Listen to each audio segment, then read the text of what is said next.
What if we go find Lusat's body?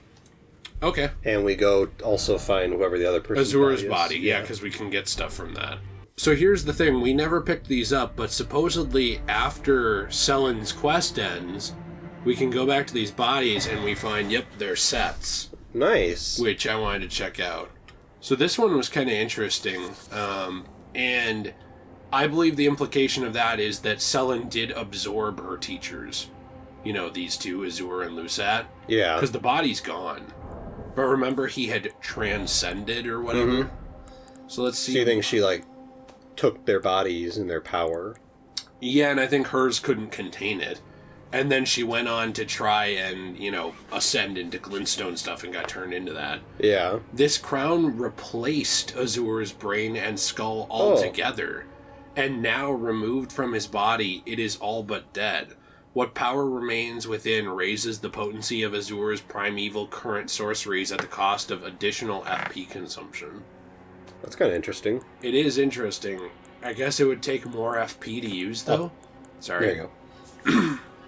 A robe reserved for the Grand Masters at the Academy of Raya Lucaria, corroded by blue-green glintstones. Since the Grand Masters Azura and Lusat were driven from the Academy, no one has achieved their formerly held rank.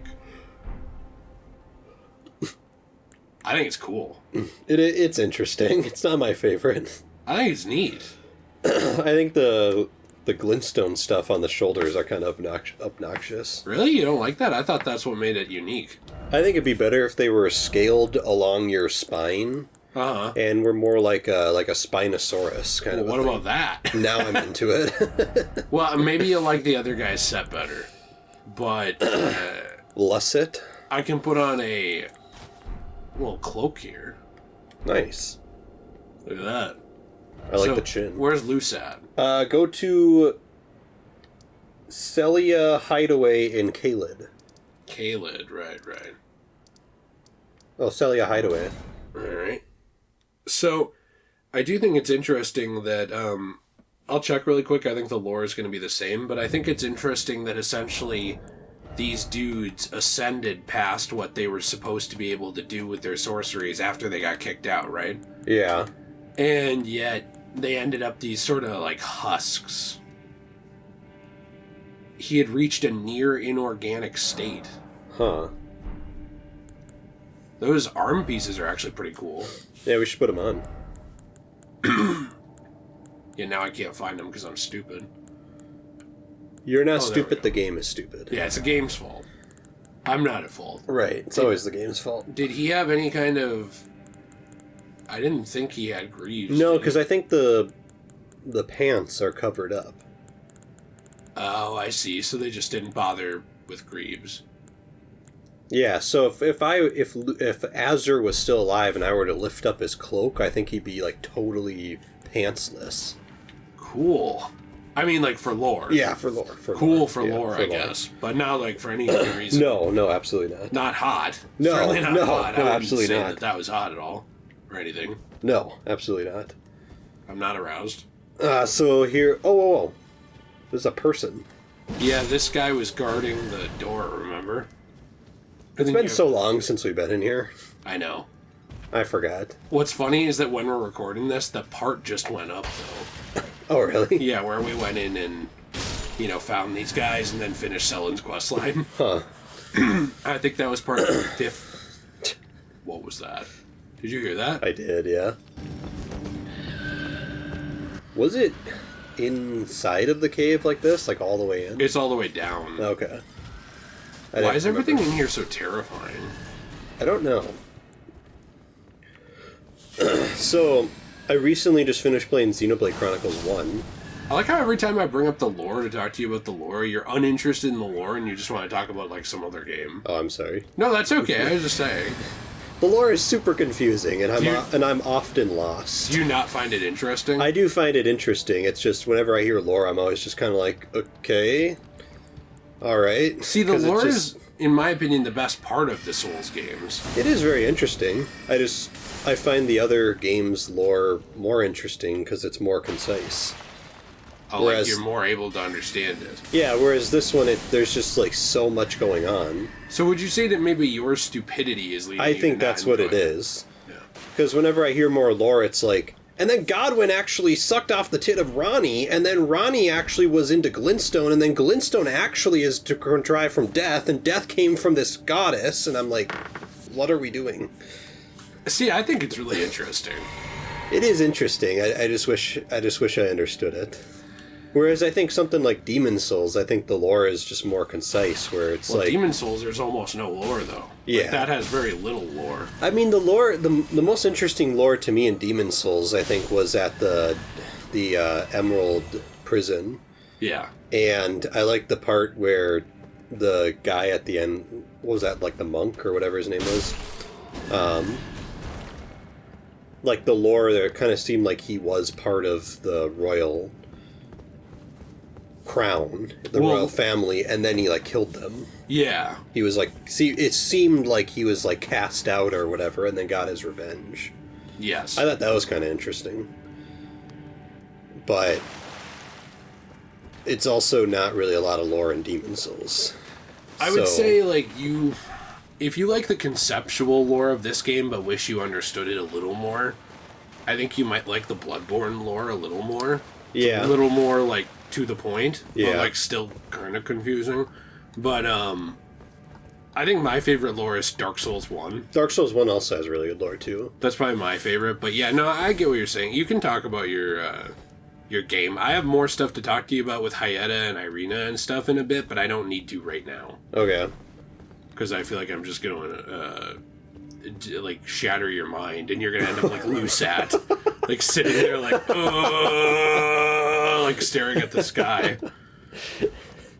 I'll probably end up more like Azure, where I need, like, a rock to form my brain after that lore. That makes sense. No, I was just going to say about Xenoblade Chronicles, because I just finished the game. Mm-hmm.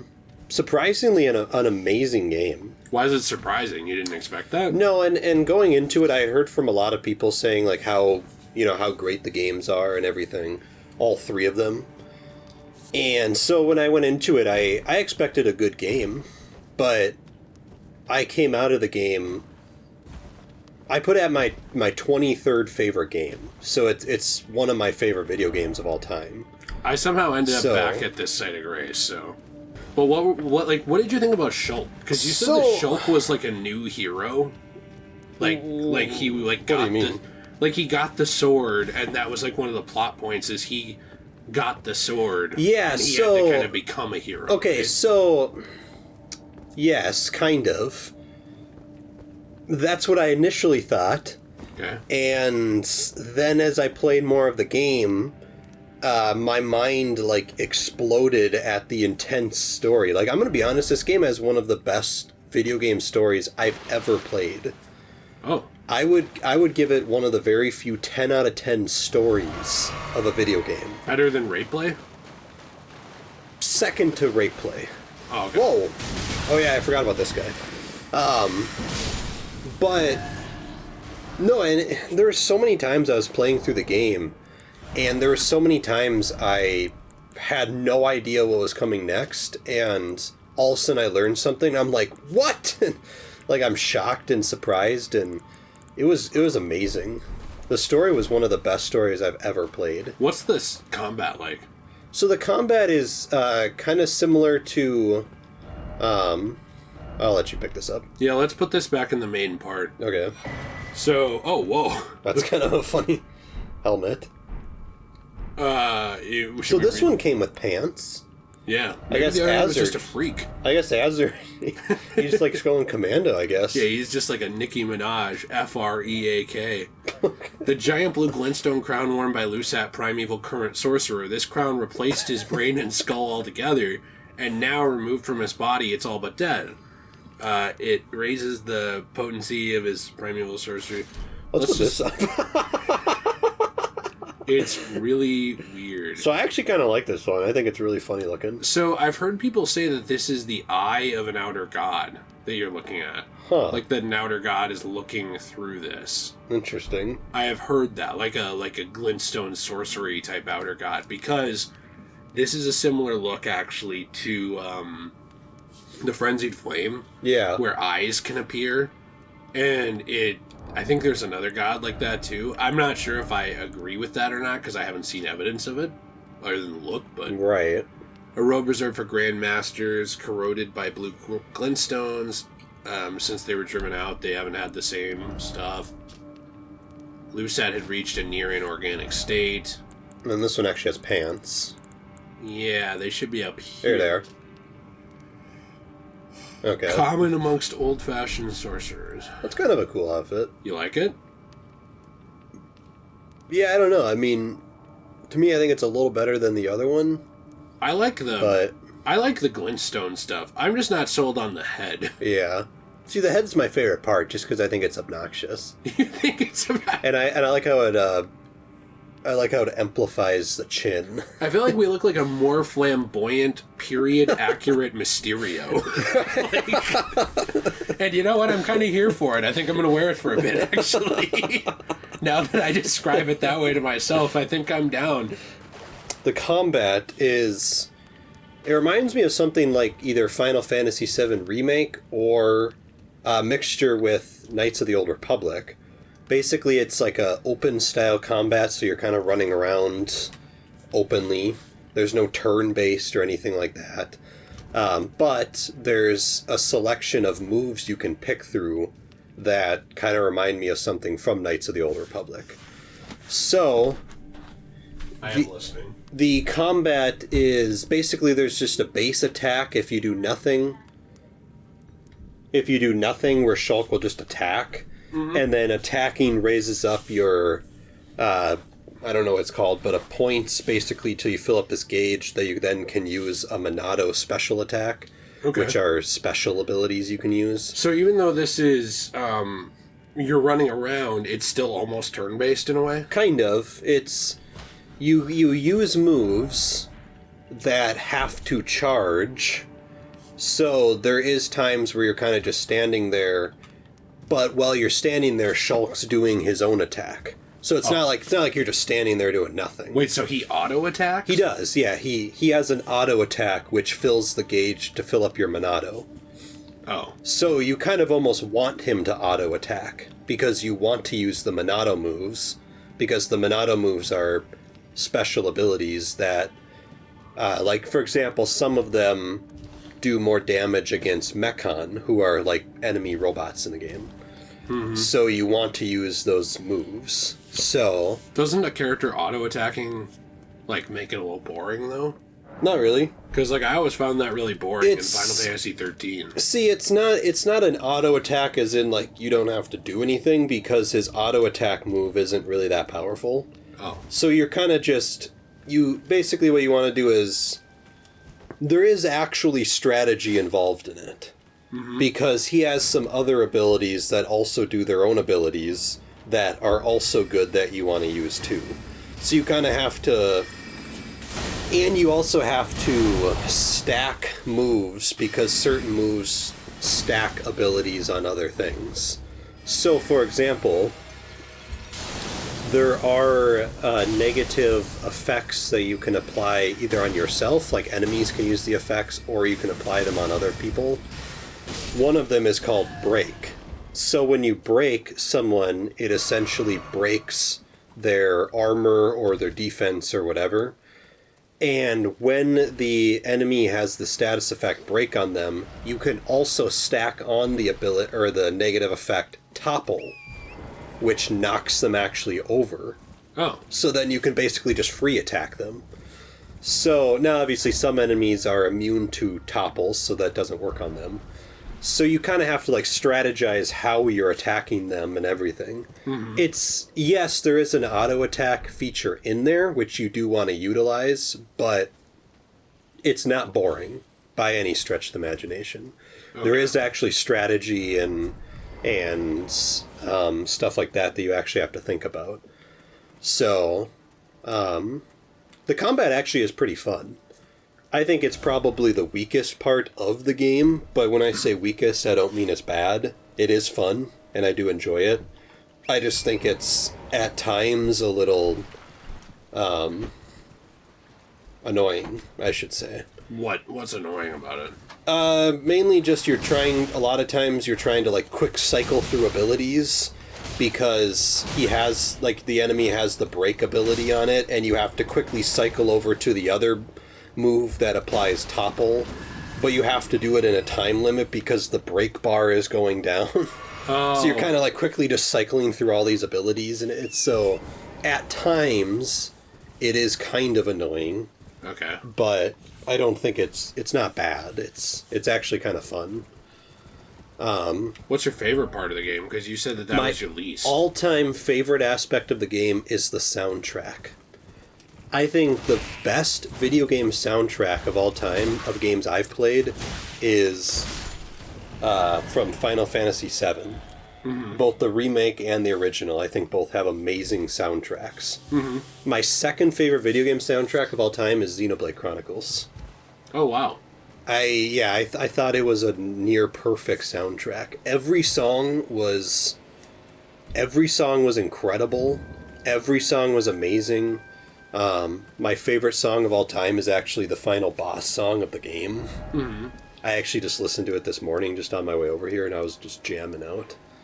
It's really good. It has really good music. So that was definitely my favorite part of the game. My second favorite part of the game was obviously the story. I just thought the story was incredible. Yeah. I mean, there is 3 times throughout the game that I thought I knew who the final boss was. Or the main boss of the game. Oh, the villain changes? It does, and it's part of the story. Like, the story makes you think something, and then all of a sudden your entire opinion changes, and you're like, oh, wait a minute, no, that's not what it is.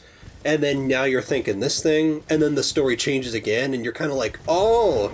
And then by the end of the game, everything finally makes sense, and you actually finally understand what's going on. And I just think that's a good sign of, like, a really good story. Mm-hmm. That just really makes you... Not only does it make you think one thing, whoa, what is this? Not only does it make you think one thing, but then it makes you think another thing, and then it makes you think an entirely different thing. So... We're at the Crumbling Farum, Azula. Do we have to be here? I don't know. Or have we been here before? Because I don't recognize this. We have not. Okay. Huh.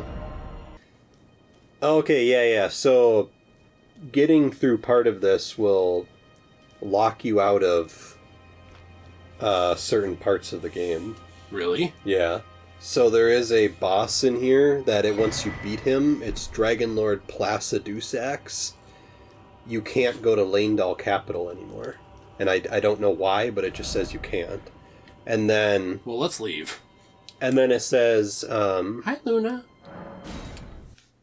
So, getting through here at the very end, after you beat Dragon Lord Placidusax, that's where you can use Miquella's Needle to cure yourself of the Finger's influence. Interesting. So, I think, this part I think is part of one of those endings. Alright, so, can we run through a couple of quest lines? Yeah. So... I want to know about Rodrika's questline, because there's something called There's Something You Should Know. Okay. And I want to see, like, what's left of her questline, and we'll cut ahead here. But I also wanted to look at the Neftila one. Okay. Whatever her name is. Neptali or whatever. You always made some joke about her. Naftali? Had to do with, like, Jewish people. There's some kind of anti-Semitic joke you used to make. Oh, here she is. No. How could I say that? Father has always given me his guidance. And now... I've lost it. I wanted you to... We're talking about Irina and Hyetta because I think it's interesting and I really like the Frenzied Flame lore. Yeah. I wanted you to read that first post out loud. Like, it's from... Pantera 7. Yeah, and I just thought it was an interesting theory on, like, Irina and Hyetta that I wanted you to see, and I figured we could read to people. Yeah, so it says, I think Hyetta took Irina's body after her death. First, you can't find Hyetta till after Irina dies. And this is spoilers ahead.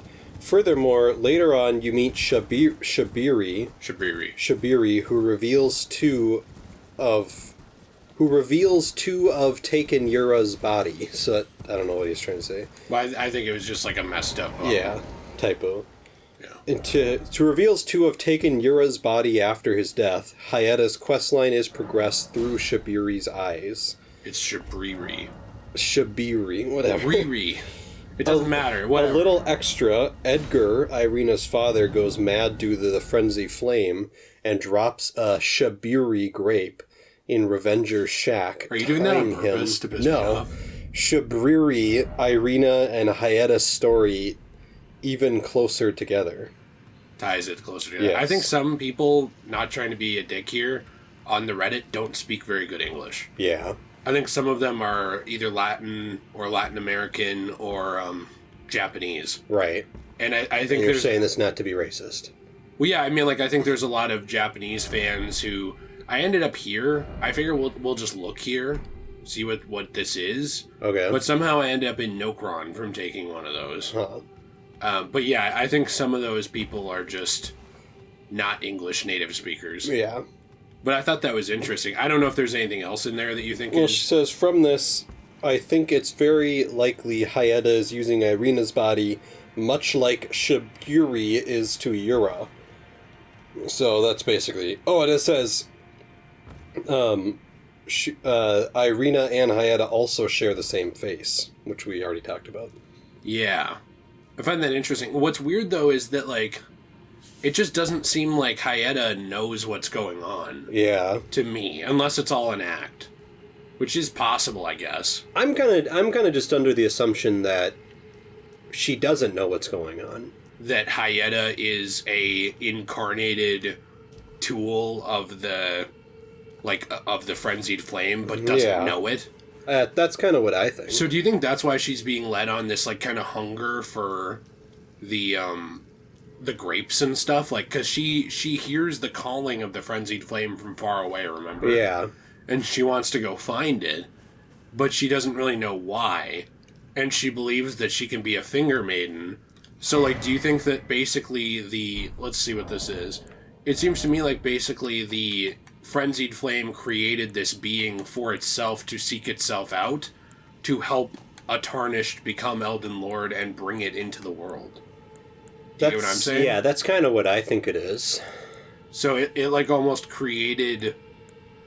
It created its own emissary that is not aware of being its emissary, that's like subconsciously driven to find it and to consume these grapes to then help an Elden Lord be created that can incarnate the actual frenzied flame into the world in form, in like person form.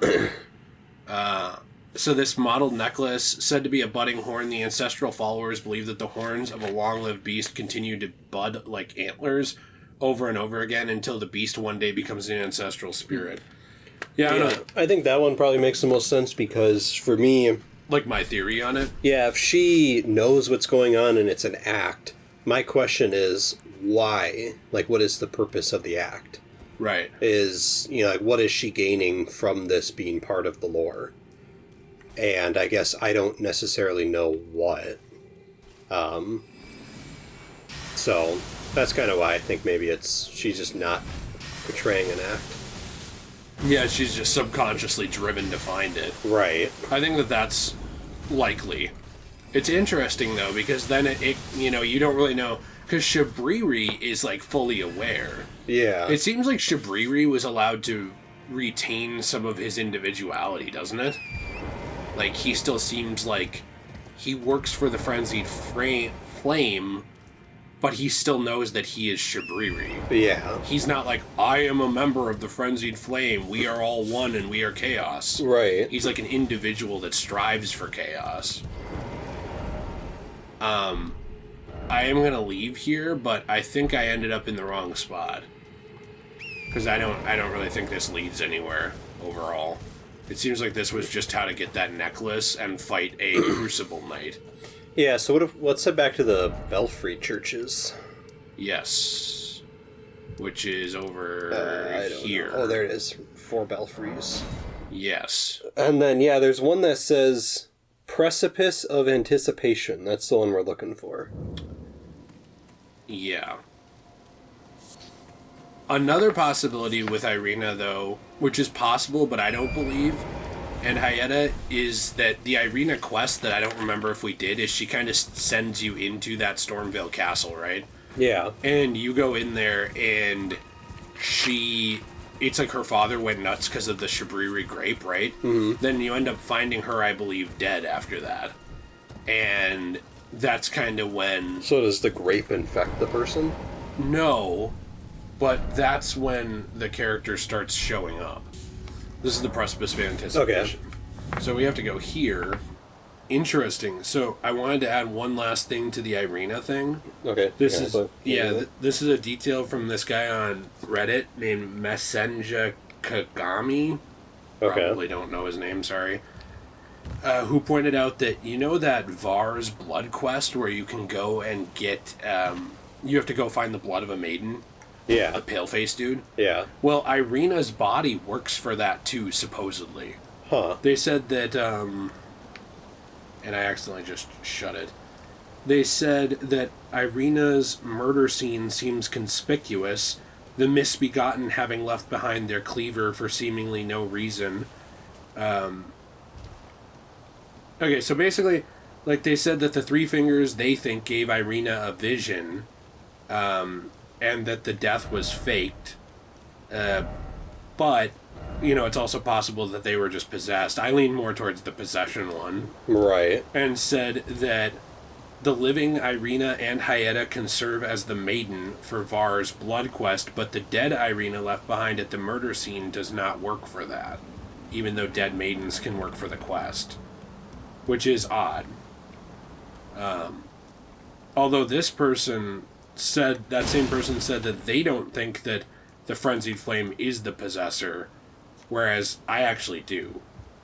But it is possible that it was also like a fake death and that Hyetta is like assuming a new identity. Mm-hmm. So there's multiple possibilities. I can stop talking about Irina. I just find it to be interesting. It is very interesting. Because it's another one of those things going on in the background of the game that I think is easy to miss the entire thing. You can actually get to the Frenzied Flame and do the Frenzied Flame ending, I believe, without her. Without Irina? I think so. Hyetta, yeah. Hyetta, Or Irina, whatever. But yeah, because you can get there. Remember we got all the way down there and we could have, like, opened the door? Mm-hmm. I don't remember if you can actually finish it without her or not, but you can get all the way to the Frenzied Flame door without ever finding Hyetta. And just messing that up. Because that's what happened to us the first time we got down there. Mm-hmm. So what are we looking for here for that quest? The whatever quest. We are looking for a ash. Okay. But I'm kind of wondering if we already got it. But I checked our ashes, we didn't have it. Maybe we already gave it to her. Oh. Because I didn't fight the Scion. And also there's supposed to be a door up in the chapel that was locked, which I'm assuming is this door. No, this is the door you walk out at the very beginning. So it says it can be found at the very top of the chapel in a chest behind a previously locked door. I mean, there's more buildings, I think, here. Oh, wait. Here's a stairs. I didn't see this before. So there's the, Oh, the Stormhawk King. That's what we're looking for. Right? Yeah. Can I read the ashes real quick? Yeah. Is there a, is the, friend, or the... Okay. You okay? Let me restart that. It's alright. It's not a big deal. Is the Shabriri frenzied lore of this game your favorite part of the game? Because I think mine is the glintstone stuff. I think I'm tied. On those two? Yeah. By the way, this isn't here. Look at this. When I go through them all, unless I'm just stupid. And honestly, I am. But, like, I don't think I'm stupid and blind. So, maybe it's just not... Maybe it's a different thing. Yeah. So maybe we already had it, then. No, we didn't. It popped up in key items. Look, the Stormhawk King. Huh. Ashes of a Hawk which heeds no summons. Oh, that's why. Ashes of a Hawk revered by all others as sovereign back in the days when Stormvale's winds still raged like no other. This ancient monarch is proud, however, refusing to answer anyone's summons. So he's a dick. Yeah, kind of. He's a dick who won't let you summon him, even though he's dead. Right. You're that big of an ass that even in life, or like even in death, you're like, nah. No, I'm like, good. I won't help you. No. What's this? Stormhawk Dean? Stormhawk Dina? I thought you started laughing. There we go. Ash remains in which spirits yet dwell. This guy can be summoned, so he must not have been that big of an asshole. Spirit of the fierce hawk that faithfully rendered lifelong service to the old king of Stormville long ago, when the true storm raged, its cries emboldened its fellows in battle, and the tempestuous winds that encircle it shred through foes. Huh. I didn't know tempestuous was a word. I didn't either. Also, I'm kind of laughing at us, because we've already been here, and we've already defeated that thing again, and we explored this area, but we missed that. Yes. So now we have to return to her and give her that spirit ash. Well, you know, why don't you play for a bit, because I keep just bringing up random lore shit. Well, the lore stuff is interesting.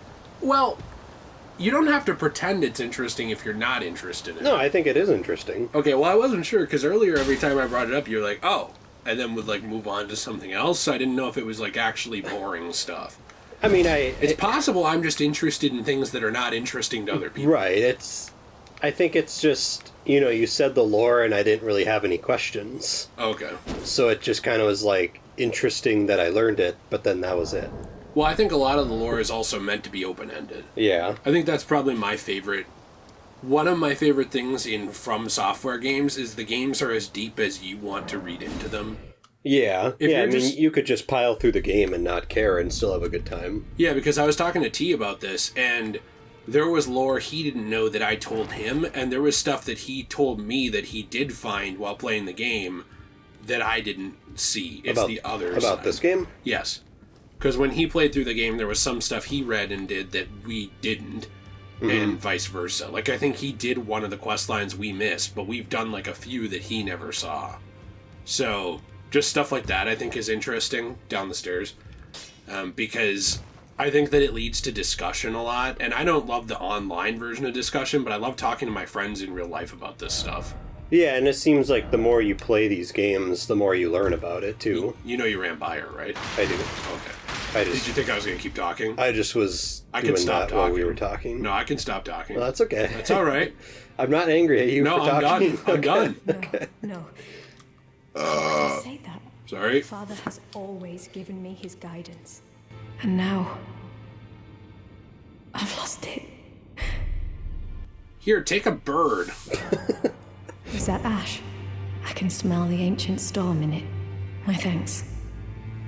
I'll gladly take it. I'm not like Roderica. I don't feel the presence of spirits, let alone see them. Still, this ash, it reminds me of my first hawk. Thank you. First cock? A reminder of her first Yes, cock? I can smell the ancient storm. It reminds me of my first hawk. In this ash, it reminds me of my... Well, if you'd like, I can help you forget your first cock and you only remember this one. That's the kind of, like... So I like the idea that this Crimson Chin fellow we've made, he sexually harasses the women around here, but they're like, well, he's the Elden Lord, we have to go with it. Yeah! Kind of like at the office when, like, the CEO's like, I'd plow your brains out! Now get those reports to me by Monday. Right. In this ash, it reminds me of... Wait, we're supposed to... Is it supposed to reload? Yeah. Maybe completely leave the Roundtable Hold. Let's go somewhere totally different and, like, pass time. Because sometimes that makes it work. Because you can do that right here at the... Oh, and then, like, pass time here? Yeah, just pass it to morning or something, and then try going back. It's the top option. Okay, I think we just look past That's it. okay. Have we done Kenneth Height questline? Kenneth Height sounds like a porn star. That sounds like the name I pick. Oh, I'm reaching my maximum Kenneth Heights! It's like when my D is all the way up. Right. No, I don't think we've done Kenneth Heights, like, addiction quest line where he's like, bring me more maidens. Ah! I need to get to my height, to full height. Rodrika, how about you tune this? And he's like, just jams it. Okay, so we're supposed to do his quest line to get her to move. Okay. We'll have to look up Kenneth Heights. A dumb name. It's spelled Haight. So how do you think that's pronounced? Maybe Heights, but I like Heights better. Kenneth Height. I'm reaching my maximum Kenneth height right now. Oh god! Oh! Should we cut ahead? Sure, maybe just while I'm looking for this. I like how we are just Kenneth Height.